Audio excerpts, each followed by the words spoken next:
On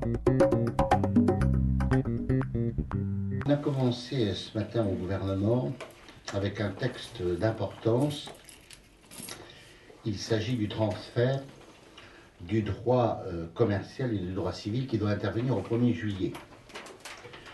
Donc cette loi, souvenez-vous, nous l'avons déjà votée. Mais pour que, effectivement,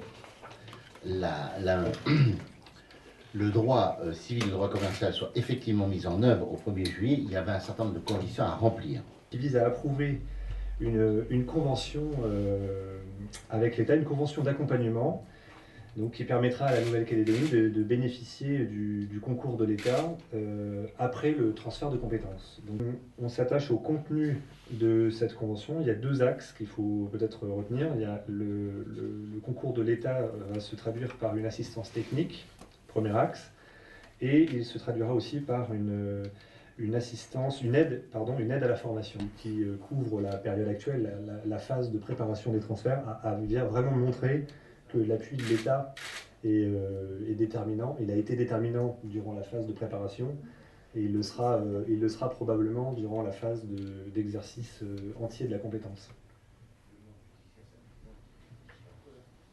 L'observatoire, oui, absolument, il faut parler de l'observatoire, c'est très important. On en a parlé, alors ça fera l'objet d'un projet de texte, d'un projet d'arrêté qui sera examiné dans les prochaines semaines.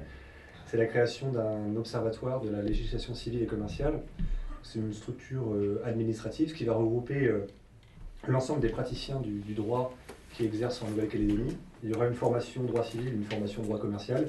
Et l'idée, comme le rappelait le président, c'est d'associer le plus possible les praticiens du droit pour identifier les problématiques, pour faire évoluer les législations, pour faire évoluer la loi civile et la loi commerciale applicables en Nouvelle-Calédonie, et faire remonter aux institutions, au gouvernement, au Congrès, des propositions de modification. Nous participerons à cet observatoire les avocats, les professeurs d'université, les experts comptables, les commissaires aux comptes, enfin tous les professionnels du droit, les notaires, et aussi, et c'est prévu dans la convention d'accompagnement, des magistrats qui exercent à la cour d'appel ou au tribunal de première instance, des magistrats du siège et des magistrats du parquet.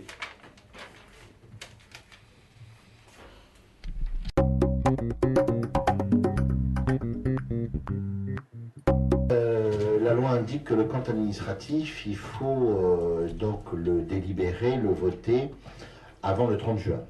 S'est engagé dans le cadre des orientations budgétaires qui ont été fixées par le Congrès dans un redressement de sa situation financière.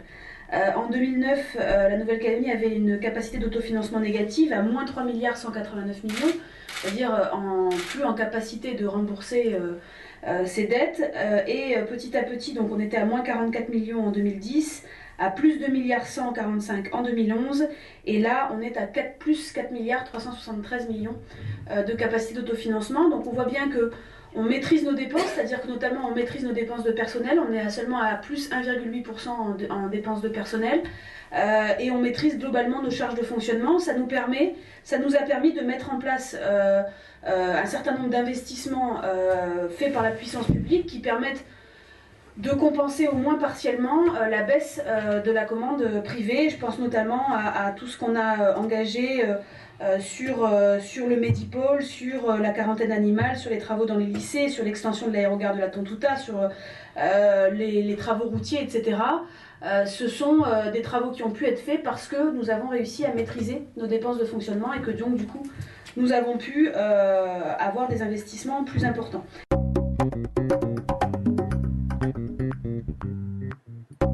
C'est la cessation d'activité de Madame Boiteux, la directrice des services fiscaux. Elle a été rappelée à l'ordre par son supérieur hiérarchique, c'est-à-dire par M. Gilda Lebré, une fois, deux fois, trois fois. Il lui a demandé de se taire, d'arrêter. Elle a continué. Elle a fini par s'adresser à lui et en commission et devant tout le monde. Elle a tenu des propos complètement déplacés. Donc à partir de ce moment, les choses étaient claires. Moi, je ne peux pas admettre qu'un secrétaire général adjoint puisse être traité de la sorte par un directeur, quel que soit le directeur, d'ailleurs que ce soit le directeur des services fiscaux ou autre.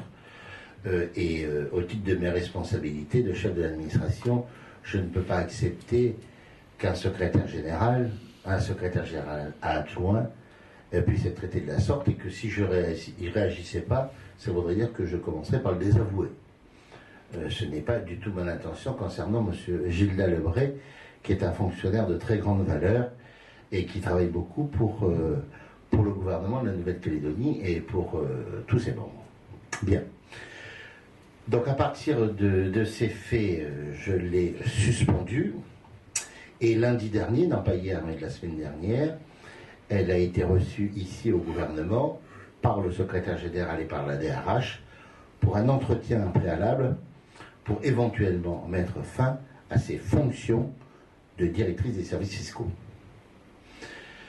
L'entretien a duré 1 heure, et à l'occasion de cet entretien, où elle était accompagnée de son avocat, Maître Billon, elle a confirmé les faits qu'on lui reproche. Elle les a confirmés, elle les a reconnus. Voilà. Donc c'est la raison pour laquelle j'ai tenu à présenter ce matin un arrêté pour mettre fin à ses fonctions de directrice des services fiscaux. Voilà.